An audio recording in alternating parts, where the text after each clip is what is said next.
જેને સર્વજ્ઞ દીઠું એવું થાય છે,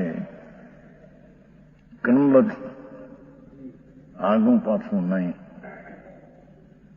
એવું જેણે સર્વજ્ઞને દીઠું એવો નિર્ણય કર્યો, એ જ્ઞાયક સ્વભાવ પ્રત્યે જતા, કેમ કે જ્ઞાયક સ્વભાવમાં સર્વજ્ઞતા છે, સર્વજ્ઞ સ્વભાવ છે. એ સર્વજ્ઞની પ્રતીતિમાં સર્વજ્ઞના સ્વભાવની પ્રતીતિ આવે છે,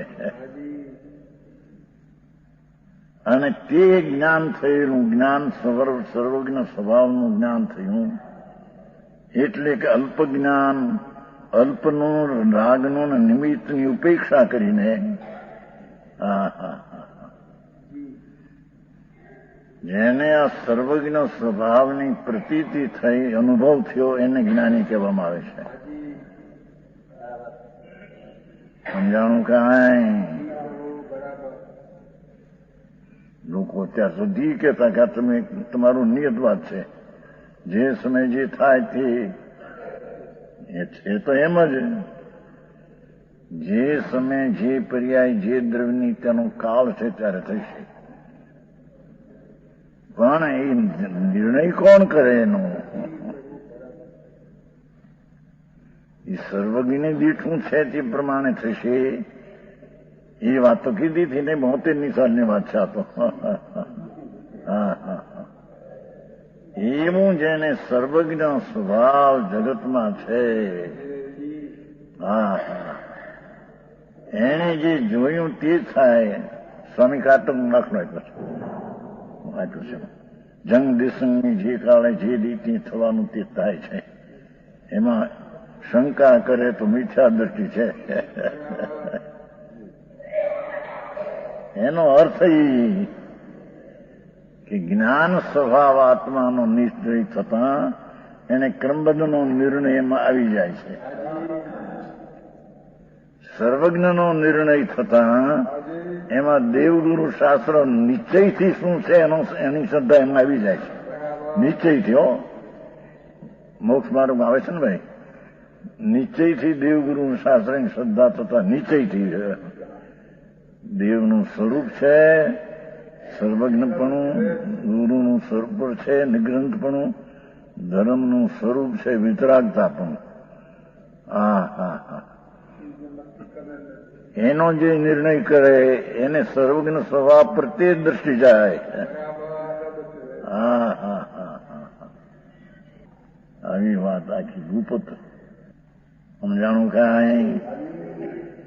કેમ કે આત્મા એ જ્ઞાન સ્વભાવ છે, જ્ઞાન સ્વભાવ જ એનું સ્વરૂપ છે. તો જ્ઞાન સ્વભાવ શું કરે? જેમ સર્વજ્ઞ ત્રણકાર ત્રણ લોકને જાણે છે, એમ જ્ઞાન સ્વભાવનો જેને નિર્ણય થયો એ પણ જેમ થાય છે તેને જાણે છે. સમજાણું કાંઈ? એ અહીં કહે છે કે જયારે જ્ઞાનીને હવે એના ક્રમબદ્ધમાં અજ્ઞાનમય રાગ દ્વેષનો અભાવ હોવાથી, કારણ કે અજ્ઞાન તો ગયું, સર્વજ્ઞ સ્વરૂપી હું આત્મા, હું તો જાણનાર દેખનાર, બસ રાગનો એ કરતા નહીં, ક્રમબદ્ધની પર્યાયને ફેરવનાર નહીં. સમજાણું કાંઈ? પણ ભગવાન તો જ્ઞાન સ્વરૂપ છે, એટલે કે સર્વજ્ઞ સ્વરૂપ છે. એ સર્વજ્ઞ સ્વરૂપમાં પર્યાયને આશ્રય સર્વજ્ઞની પ્રતીતિ ન થાય.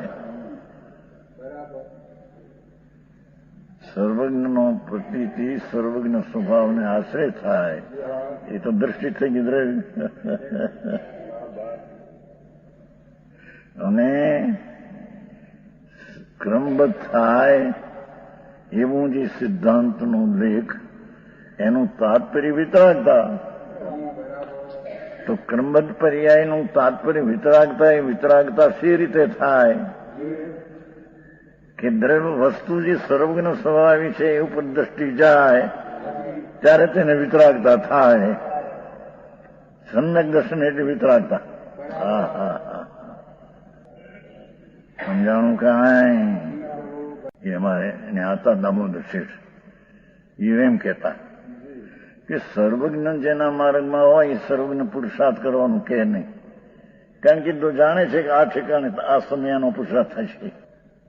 કે વિતરાગ એવી આજ્ઞા ના આપે પુરુષાર્થ કરે. હા હા હા, અરે કીધું શું કહો છો તમે? વિતરાગની આજ્ઞા જ્યાં વાણી નીકળે એ વાણીમાં તો આત્માના સ્વભાવના પુરુષાર્થની જ વાણી આવે. સમજાણું કાંઈ? પુરુષાર્થને કાળે પુરુષાર્થ થશે, આપણે નવો કરી શકીએ નહીં એમને. પણ પુરુષાર્થને કાળે પુરુષાર્થ થશે એનો નિર્ણય કોની સન્મુખ થઈને કર્યો? સર્વજ્ઞની પર્યાયની સત્તાનો સ્વીકાર સર્વજ્ઞની પર્યાયની સન્મુખ થઈને થાય. તેથી તો કહ્યું જો જાણી અરંત દોદ ગુણ પજે, અર્યંતનો પર્યાય જે જાણે એને એવો જીવ લીધો કે આત્માને જાણે ત્યારે એને વ્યવહારે જાણે કહેવાય. હા હા હા, સમજાણું કાંઈ?